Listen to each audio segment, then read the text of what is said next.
The world watched in awe. White smoke billowed from the Sistine Chapel chimney. A new pope emerged. Jorge Mario Bergoglio, a humble Jesuit from Argentina, became Pope Francis. He was a breath of fresh air. Gone were the gilded trappings of papal power. Francis chose simplicity. He lived in a modest apartment. He washed the feet of prisoners. The world fell in love. He was the rock star pope, a champion of the poor and marginalized. Francis promised change. He vowed to clean up the Vatican. He spoke of a more merciful church. His message resonated across the globe. Catholics and non-Catholics alike were captivated. Could this be a turning point for the Catholic Church?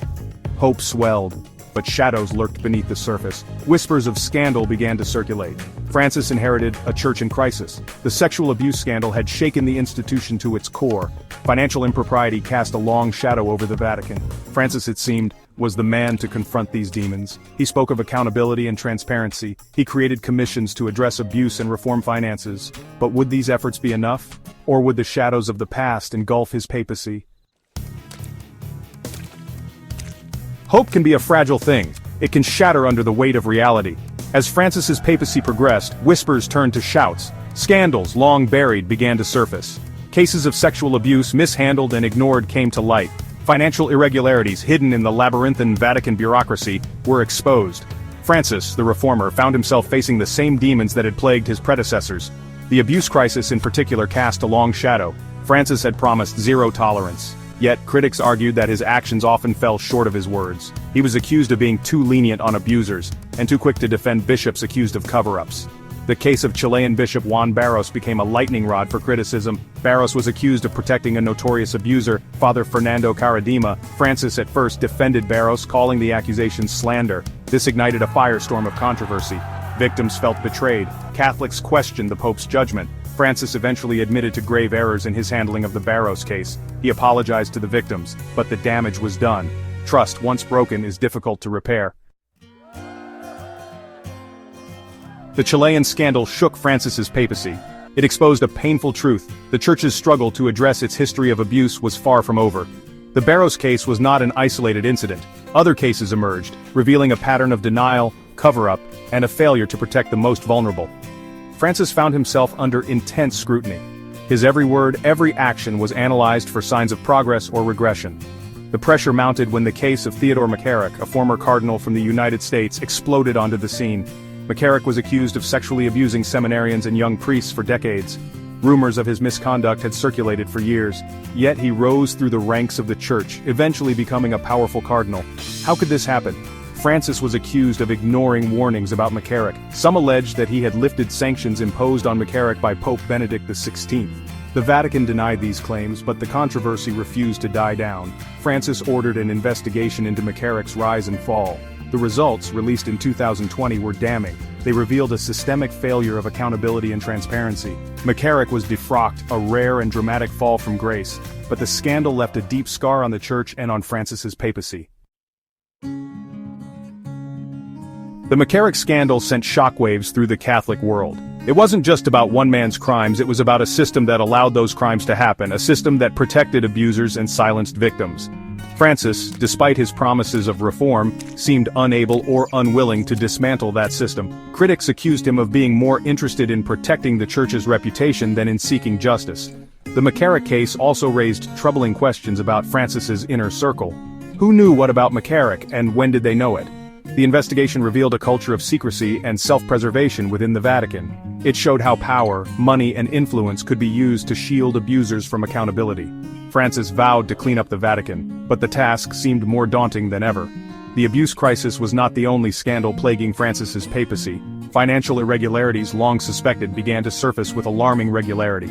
The Vatican Bank, once notorious for its lack of transparency, was again at the center of controversy. Millions of euros were unaccounted for. Suspicious transactions raised red flags. Francis had promised financial reform, but the road to reform was proving to be a rocky one. Section 5. Money and the Church, a trail of financial fiestas. The Vatican's finances have long been shrouded in mystery. Critics accuse the Church of being more interested in amassing wealth than in serving the poor. Francis pledged to change that. He created new financial oversight bodies. He brought in outside experts to audit the Vatican's books. But old habits die hard. Scandals continued to erupt, revealing a system resistant to change. One scandal involved a controversial London property deal.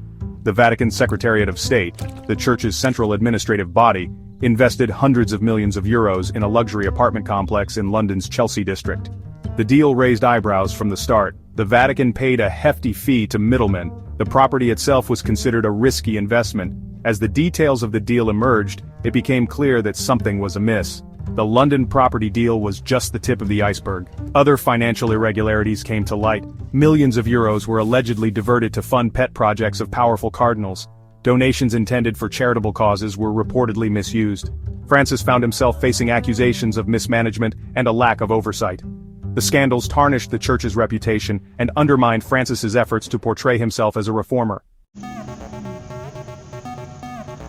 Section 6. The London Debacle. A property deal gone wrong. The London property deal became a symbol of the Vatican's financial woes. It was a tangled web of questionable investments, hidden fees, and alleged conflicts of interest. At the heart of the scandal was Cardinal Angelo Becciu, a once powerful figure in the Vatican. Becciu had served as the second highest-ranking official in the Secretariat of State. He was a close confidant of Pope Francis, but his star fell as quickly as it had risen.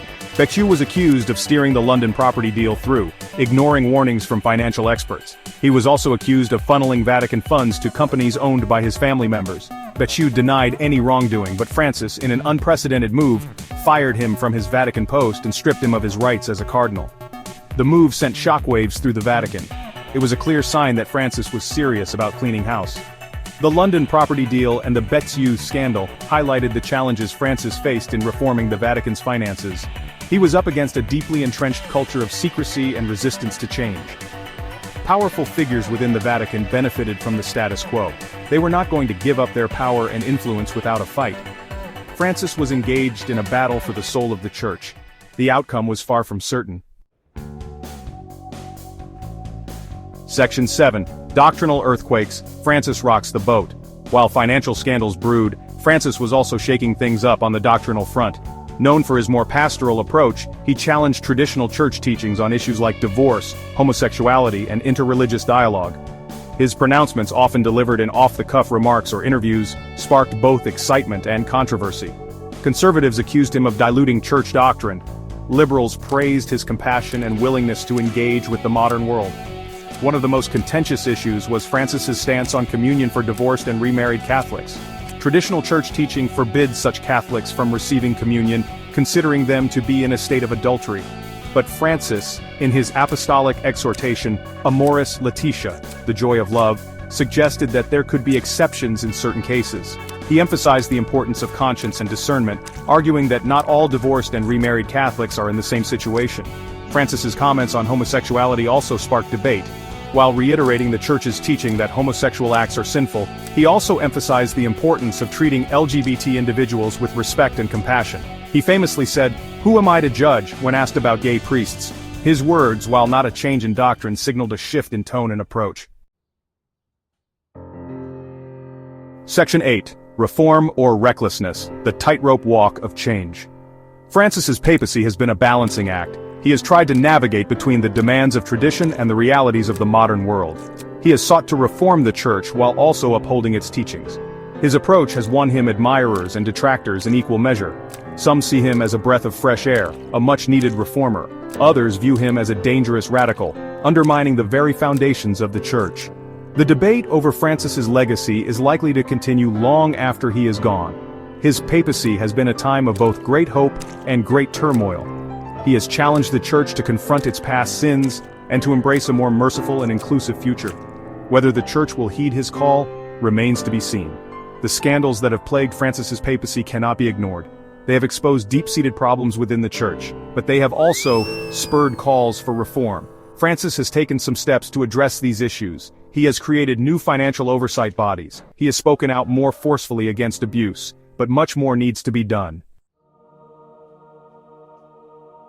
Section 9. Seeking Truth, Seeking Justice, the Legacy of Francis. Pope Francis's papacy has been a time of contradictions. He is a man who embodies both humility and authority, compassion and conservatism. He has inspired millions with his message of mercy and social justice. Yet he has also disappointed many with his handling of scandals and his reluctance to embrace radical change. His legacy will be debated for years to come. One thing is certain, Francis has left an indelible mark on the Catholic Church. He has forced the church to confront uncomfortable truths about itself. He has challenged the church to live up to its own ideals of compassion, justice, and accountability.